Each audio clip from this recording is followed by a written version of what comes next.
12 வயதில் யூதர்கள் வருடத்திற்கு ஒருமுறை தங்களின் முக்கிய பண்டிகையான பஸ்கா பண்டிகையை கொண்டாட எருசலேம் செல்வர். இது மார்ச் ஏப்ரல் மாதங்களில் கொண்டாடப்படும். பின்னாளில் இப்பண்டிகை பெரிய வெள்ளி உயிர்த்தெழுதல் தினங்களுடன் ஒன்றித்து கிறிஸ்தவர்களால் உலகெங்கும் கொண்டாடப்பட்டு வருகிறது. சாதாரணமாக சிறுவர்களால் கலிலேயாவிலிருந்து எருசலேம் வரை சுமார் 150 கிலோமீட்டர் நடைப்பயணம் செல்ல இயலாது. இயேசுவும் 12 வயதானவுடன் எருசலேமின் பஸ்கா பண்டிகைக்கு செல்ல ஆயத்தமானார்.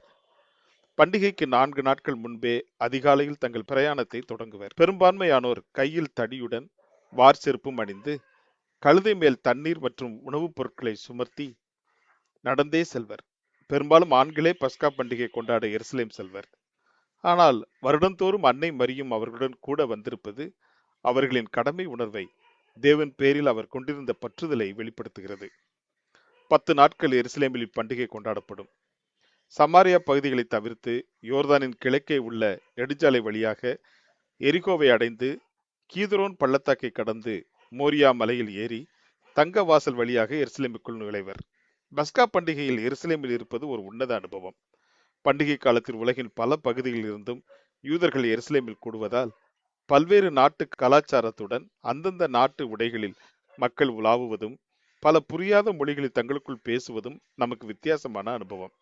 ஈரான், ஈராக், அரேபியா, கிரீஸ், இத்தாலி, எகிப்து, எத்தியோப்பியா என பல நாடுகளில் இருந்து ஆசியா, ஐரோப்பா மற்றும் ஆப்பிரிக்கா கண்டங்களில் இருந்து வந்த யூதர்கள் தங்கள் உறவினர்களை, நண்பர்களை கண்டு மகிழ்வதும் கொண்டாடுவதுமாக இருக்கின்றனர்.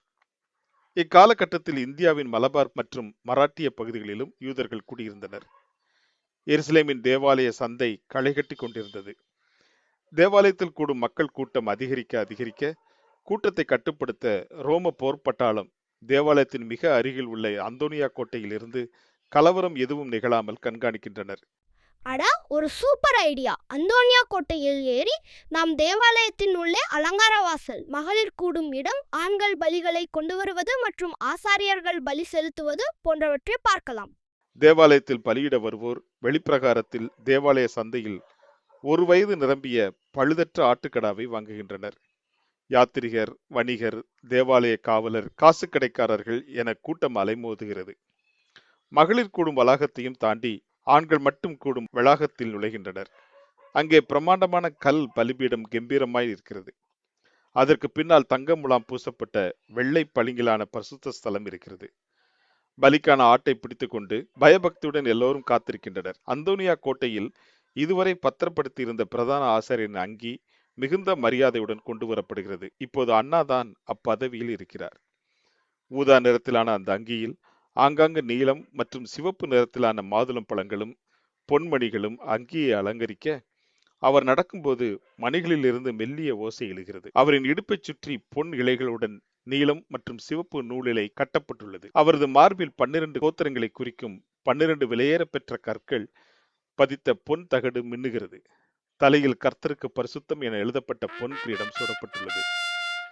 மாலை 3 மணி ஆனவுடன் வெள்ளியிலான எக்காலம் 3 முறை ஊதப்படுகிறது. பஸ்கா பலிகளின் தொடக்கம் அறிவிக்கப்படுகிறது. 12 வயதான சிறுவராயினும் தனது பரம தந்தையின் இல்லமான தேவாலயத்தில் தங்கி அங்கிருந்த மதக்குருக்கள் மற்றும் வேத அறிஞருடன் இயேசு வேதத்தின் மகத்துவங்களை வினவி உறவாடி மகிழ்ந்திருந்தார். அவரின் வேத அறிவையும் ஞானத்தையும் கேள்வி கேட்டு விளக்கம் தரும் ஆற்றலையும் கண்டு ஆலய குருக்கள் ஆச்சரியப்பட்டனர். தேவாலயத்தில் தேவ பிரசன்னத்தில் தனது தந்தையின் வீட்டில் அமர்ந்திருப்பதில் அவருக்கு என்னே ஆனந்தம். பண்டிகை முடிந்து புனித யோசேப்பும் அன்னை மரியும் தம் உறவினர்களுடன் நாசரேத்துக்கு திரும்பினர். சிறுவர் இயேசுவோ எருசலேமில் தேவாலயத்திலேயே இருந்து விட்டார்.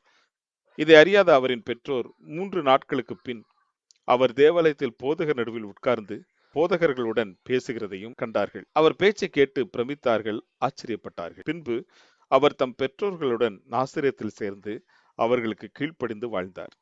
அன்னை மரியாள் இயேசுவை குறித்த எல்லாவற்றையும் கேட்டு அறிந்து தம் இருதயத்தில் இருத்தி கொண்டார்கள்.